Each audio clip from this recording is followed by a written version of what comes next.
This video will be a review of the 60 attack Berserker pure account. I'll be splitting the video into 3 sections: pking, PVM, and skilling. The majority of you watching this video are probably only interested in the pking aspect, but I wanted to include the others because there's some people who only have the time to make one account and are interested in how well an account can be played like in all aspects of RuneScape. The I have playing are nothing special. They're just the first clips I got when I went to go PK to get some clips today. Just raw and unedited, just showing you kind of what it's like to use this account. So let's get into the PKing. I'll start off with some of the positives of the account. So 45 defense unlocks most of the main strength boosting armor in the game. You'll have Barrow's gloves, torso, rune defender, berserker helmets, and fire cape depending on your prayer level. All of that unlocked. You will also have access to lunar magics, which will give you the vengeance spell, which is really helpful for PKing. Staying low attack keeps the combat low, so in combination you get a low levels account that can hit massive hits. With the normal PK gear, it is possible to hit 80 with the Dragon Dagger, 66 with the Dragon Warhammer, 58 with the Dragon Mace, and a massive 129 damage with the G-Maul.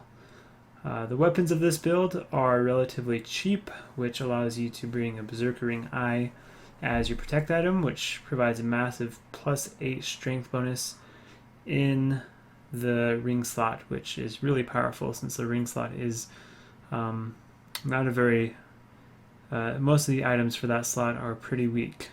Another positive of this build is there's a lot of variation in the weapons that you can use for this account. Melee is the primary style for this build, and there are tons of spec weapons such as the Dragon Longsword, the Dragon Mace, the Dragon Warhammer, and of course the item that we all know, the Dragon Dagger. Other popular weapons are the Dragon Scimitar. I guess that's kind of your main DPS weapon that you're going to be using is the Dragon Scimitar. There's the Obby Sword, which hits even harder than the Dragon Scimitar but is less accurate.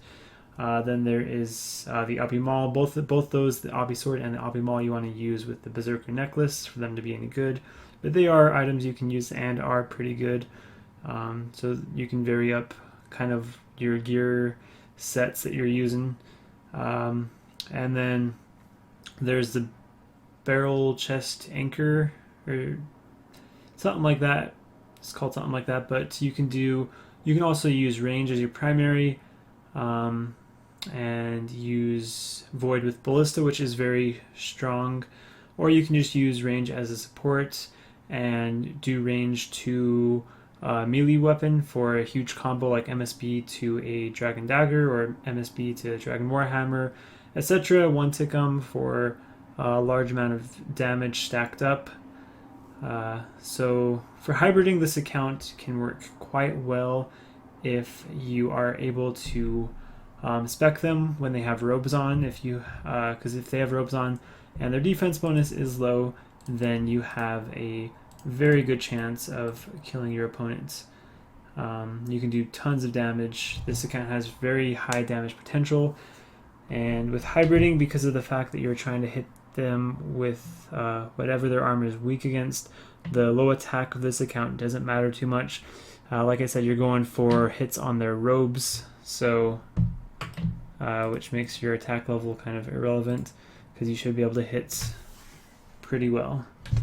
For no honor tribriding, the account can be powerful against 1 or 20 defense peers.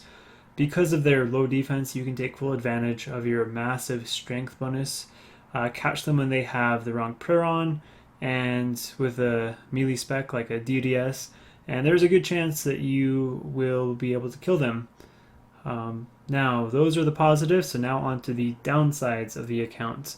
So the biggest downside of this account is that the low attack level is very, very inaccurate. While it has the potential to hit massive hits against anyone with 40 or higher defense, they are very rare. So you're not going to be hitting them very often. Even though you can hit high, you probably won't.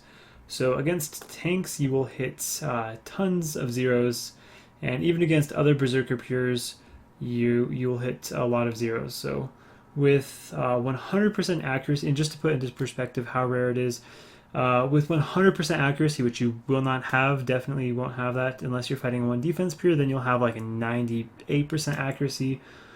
But if you had 100% accuracy, to hit a 40-40 DDS spec, it is a 1 in 1,600 chance. That's how rare it is if you have 100% accuracy. So all of your hits always hit, no matter what. So you won't have anywhere near 100% accuracy most of the time. So really the odds, if you're fighting like Zerkers or tanks, the odds are closer to more like 1 in 10,000 to hit a 40-40 DDS. So the chances of hitting that massive hit are very low. Of course, if you take the hit down to like a 30-30, the chances do get quite a bit better, but even that is not very good of a chance unless you're fighting one defense pure. But fighting Zerkers and tanks, the chance of that is not very great. And another possible downside for this account, depending on how you like to PK, is if you like to PK with range, the account is this type of account. 60 attack Zerkers are generally melee based, and so you'll be a higher combat level than you would be if you were just range based, or you'll be higher than what your range would make you. So that means that if you're using range as your main style, you're probably going to be higher combat than another person that's ranging.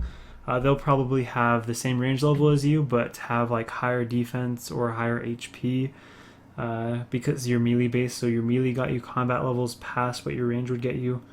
So that is another downside. If you're ranging on the account, you're going to be at a disadvantage to other people who chose range as their primary. Another downside is as more powerful weapons emerge, more people eat to higher and higher HP. The most prominent weapon used today is the AGS, the Armadillo Godsword. Because of this, people will stay at 60 HP or above. They just assume that you have one because it is used so commonly, which is bad for this account. While it is possible to hit a 60 with a couple of the spec weapons, the chance of doing so is very small against those with defense. So while this account is great for, and another thing is, while this account is great for regular hybrid fights, they are a dying thing. Less people are doing these than, far less people are doing these than before, back in like pre-OC. More and more people are moving to overhead tribe raiding, and it is almost impossible to regularly find non-overhead hybrid fights with just melee and mage. So the overhead tribe raid fights are becoming the most common thing by far, and for overhead tribe raid fights, this account is good against pures, as I said earlier, on the positive side, but it is not very good against other Berserker pures and anything with defense, really. So if you max the account out, like 99 strength, 99 HP, and so you'll be pretty much only fighting other Berserker pures. So it is common at 90 plus combat for people to camp 99 HP or even higher.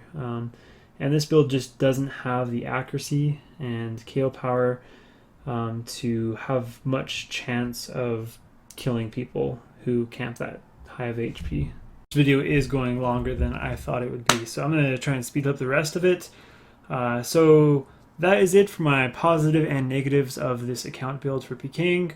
And just here's some tips and tricks I found to optimize the effectiveness of this build to try and keep it good. So first, don't max this build out. It is best at lower combat levels where you're fighting mostly pures and your attack level doesn't matter. So you can keep your combat low by staying low prayer. Common prayer levels are 1, 15, and 31. So keeping HP low is another way to keep combat down. And finally, keeping strength, range, and mage low will obviously keep your combat down also. So for this build, I would recommend keeping your combat around 75 to 85 and 90 the absolute max. It just goes downhill after 90 really fast. So second, keep your range, mage, and melee combat equal so that you have the option of range PKing without losing combat levels. This can help keep the PKing varied and fun and not get too repetitive. Use a combat calculator for this. For example, with 99 range and mage, you'd want to be 60 attack and 88 strength. With 94 range and mage, you'd want to be 60 attack and 81 strength. All you like an account is very opinion based, so you can take what I've said so far and kind of decide whether you would like this build or not. For me personally, if I were to give it a rating, I would say if you follow my tip of keeping it low combat, so say 85 combat, and follow the tips that I gave, I would say that this build is a pretty decent build, and I would give it a 8 out of 10.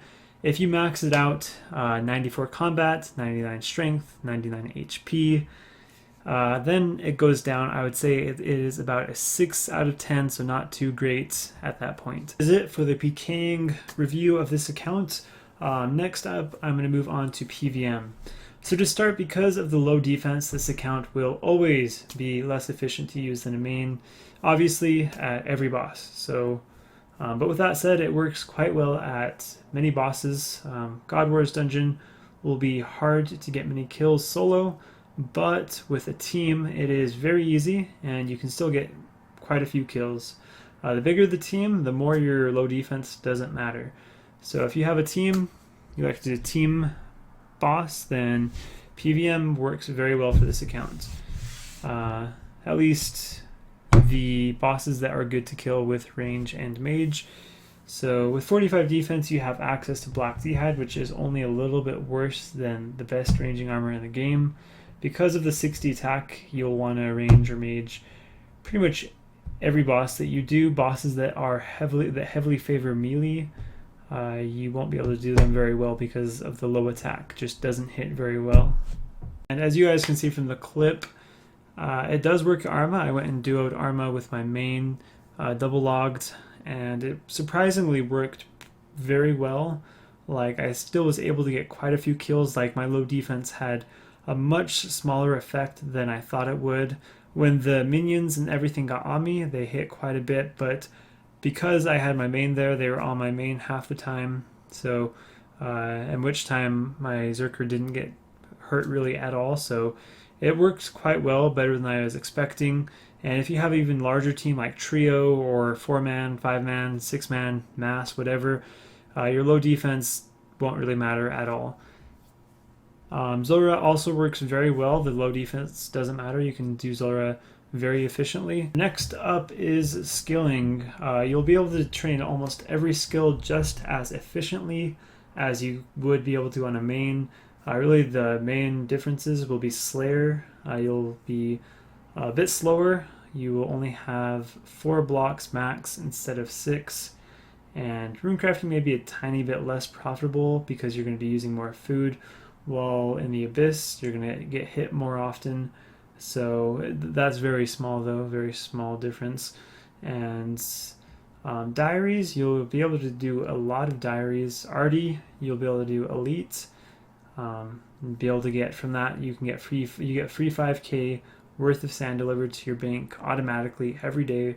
25% more marks of grace on the Arty course. Arty 4 cloak, which has amazing stats. 10% increase in pickpocket success everywhere in RuneScape. The Desert Diary, you can do hard, which gives you unfinished potions for 200 GP each. You can move your Camulets teleport to outside of the dungeon entrance, which helps speed up changing to ancient magics.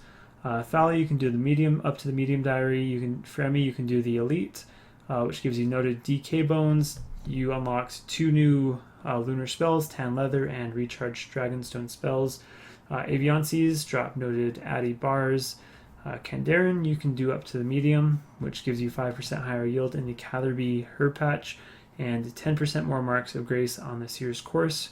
Karamja, you can do up to medium. Lumby and Draenor up to hard. Mauritania up to medium, Varrock up to elite. This one is very, very helpful in my opinion. Varrock plate gives a chance of bonus ore while mining and bonus smelting while you're smelting.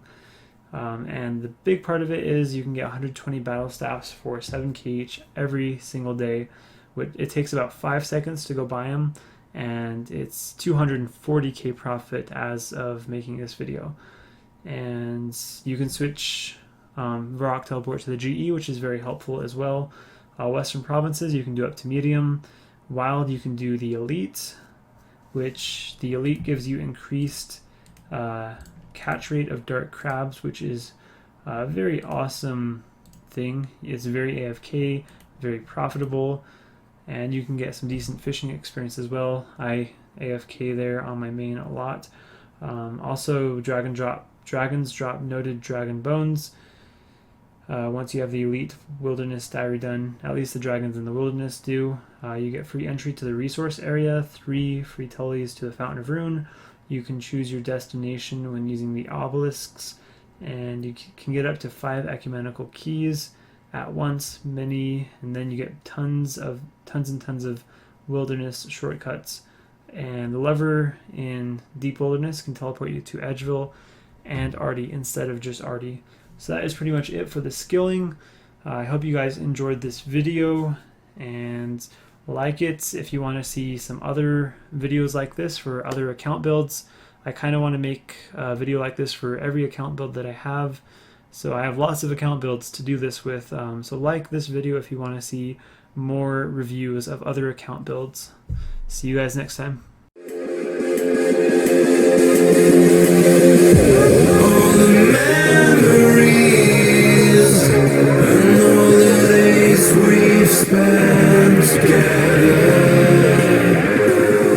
You feel it so the soon, too many